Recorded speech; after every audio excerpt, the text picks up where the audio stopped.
Hello and welcome to the next math lesson on my channel. I just want to personally thank everybody that subscribed and everyone on Reddit that gave me pretty nice reviews of the videos that I've put up so far, and to my family and friends, you know who you are. Thank you very much. So today we're going to cover something called radians, R-A-D-I-A-N-S, and these are simply just another unit of angles, sort of like degrees. It's almost like if degrees are your inches, then radians are your meters. So it's just a different kind of angle measurement, it's a different system of measurement. Instead of sort of chopping the circle up into an arbitrarily large amount of slices like 360, this is sort of built from the circle itself, like where we get these units from. 360 is a great number of units to have because it's divisible by a lot of numbers, like 1, 2, 3, 4, 5, a lot of numbers, so it's easy to speak about a fifth of a circle or a ninth of a circle. Radians, you'll find, are more of an actually irrational unit with regards to a whole circle, but you'll find that it makes our equations considerably easier to understand and interpret without any annoying constants of proportionality. That being said, let's see if we can derive what these units are. So say we start with a circle that has a radius of r. R can be any amount that you want, any positive real number. You just have to recall from middle school or whenever you learned this that the circumference of a circle in terms of its radius is 2 times this number pi times the radius. And this number pi is about 3.14159, oh, do I know any more? 3.14159265535, and I think that's all I got. But that's a pretty accurate representation. It's a little bit less than 22 over 7, which is exactly equal to 3.142857 repeating. So as you can see, it's a little bit less than that, but again, 22 over 7 is a very good approximation. So 2 pi is around 6.28, right? It's 2 times pi, so if you cut it off there, then 2 pi would be 6.28 as a good approximation. Obviously 44 over 7 makes for a pretty good approximation if you just double this. But of course the error between this and pi is then doubled when you do it between 44 over 7 and 2 pi, so the approximation gets worse every multiple you do, but the point is it's around 6.28. And that's how you get the circumference of a circle. Unfortunately, one of the nicest shapes in the world has a very, very irrational number tied to it. So radians are simply radius lengths around the circle. And the great thing about that definition is that the radius is a linear amount with regard to the circle. It's a line. It's a one-dimensional object. And so is the circumference, right? Though it's curved, it is a length. Right? It is 2 pi times the radius. And so both of them scale by the radius, right? Obviously the radius scales with itself as you increase or decrease the size of the circle, but so does the circumference. So every circle has the exact same amount of radians in it, just like every circle has the exact same amount of degrees. How we find out that it is in fact 2 pi, well, you have to do what the ancient Greeks did and do polygons of more and more sides packed tighter and tighter around the circle as well as inside the circle to give yourself an upper and lower bound for how big pi is. But we're just going to assume that we have done that, or whatever you would do to calculate pi, and we know that this is the circumference of the circle. Just to give you a visual of what I'm talking about, imagine if we fixed this point right here, just drove a nail into it so it couldn't move, and then we allowed this to just tilt up like that. So we fix the radius here and we tilt it up vertically, like so. So it would be as high as the circle, right, because it's the radius, so it's the same distance all the way around, and so this is half of the circle, right, the height of half of the circle. And I want you to imagine that this line segment is being just bent around the circle, not stretched or torn or anything, just slowly rotated until it's perfectly laying on the circle, just slowly laid down right on the circle. It's a red curve, so it goes out to here. I'll just draw the radius. And so if we call this angle theta, right, the angle theta with radius r, because this is also r, and we've just taken that length and wrapped it around the circle, this arc right here is exactly one radius length as well. But how many of those can we fit around? Well, we know how many we can fit around. We can fit 2 pi radius lengths around, because that's how many radius lengths it takes to get the circumference, right? It is this number times the radius that gives the circumference. So it's that many times that we can put it around, which means that if 2 pi is the full circle, then pi radians should be half the circle. So if I'm just going to do a basic approximation here, try to draw a couple more radians. So pretend that all of those are the same and that I did the exact same 1 radian thing. I know this one looks clearly smaller than that, but if you actually do it, and you do half a circle, you will end up with 1, 2, 3, 0.1415925, etc. Right? This little sliver here is the decimal part. That's how many radians that is, right? 0.14159, etc.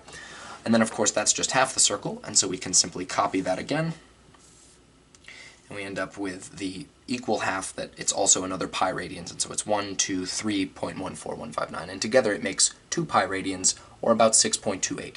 And essentially you're just taking this radius length and wrapping it around like that. Okay? So that's what the definition of radians are, and though it may seem odd to have an irrational number of units making up the whole thing, you'll find, when we explore this later, that the equations are much, much nicer, and in fact, to put equations in terms of something like degrees actually mucks them up with some really ugly constants of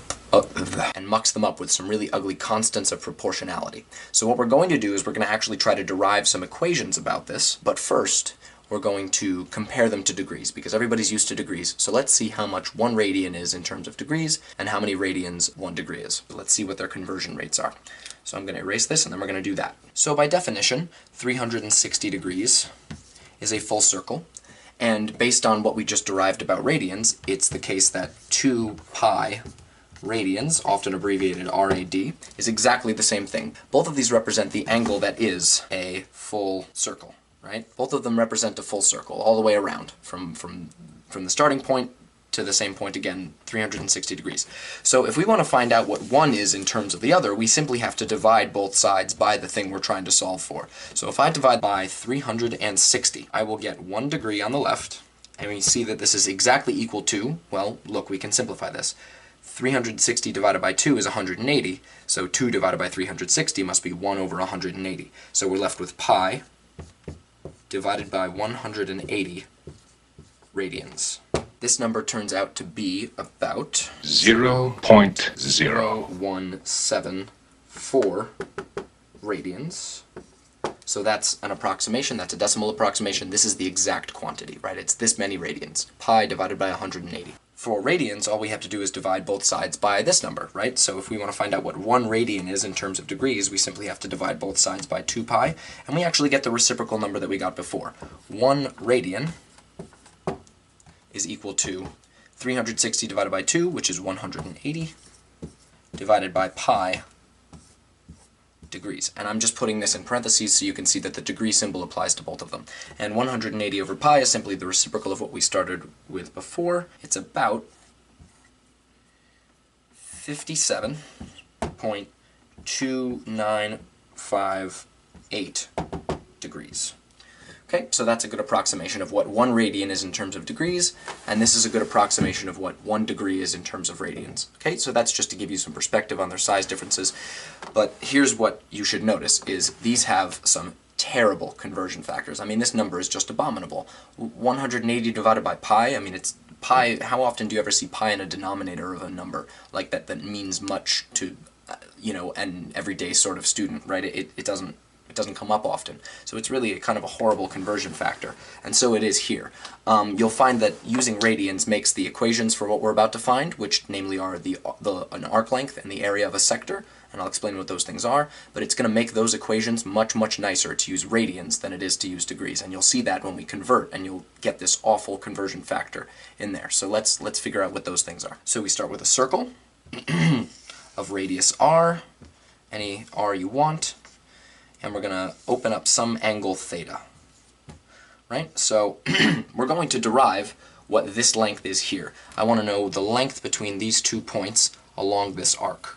Right, so I want to know that length. What is that length right there, the arc around the circle? Not the distance between the 2 points, because that would be a straight line and would be shorter than the curve. I want to know the length of the curve.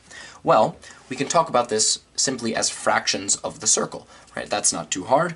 We know that the full circumference is 2 pi times the radius. So I'm going to call A for arc length, right?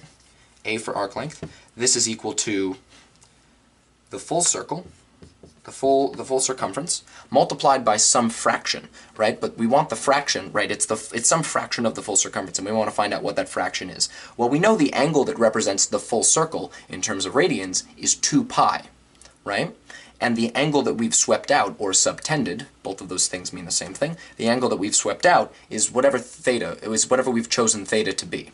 So the fraction of the circle that we've swept out is the part divided by the whole. In other words, it's theta divided by 2 pi, right? And we're multiplying theta over 2 pi times r. So what happens is really, really nice, is that we get this nice cancellation of 2 pi divided by 2 pi. They divide, and we are left with theta times r.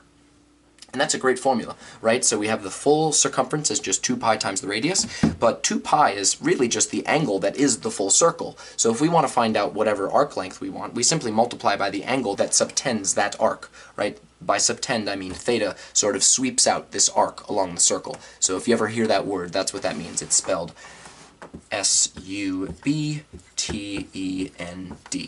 Theta subtends this arc length. If we wanted to label the points like A and B, you would say theta, this is the way the sentence would be written, theta subtends the arc AB. That's how you read that. So it subtends this arc because it sweeps it out. That's what that means, okay?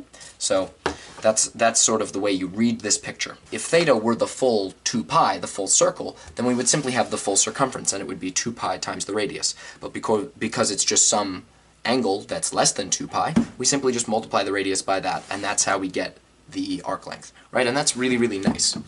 Remember though, theta is in radians, right? We assumed radians, and it made it very, very nice. Imagine if we were to convert this to degrees now. We would have to multiply this by 180 divided by pi, and we would get this. So this is radians, right? And we would convert this to 180 divided by pi times theta times r degrees.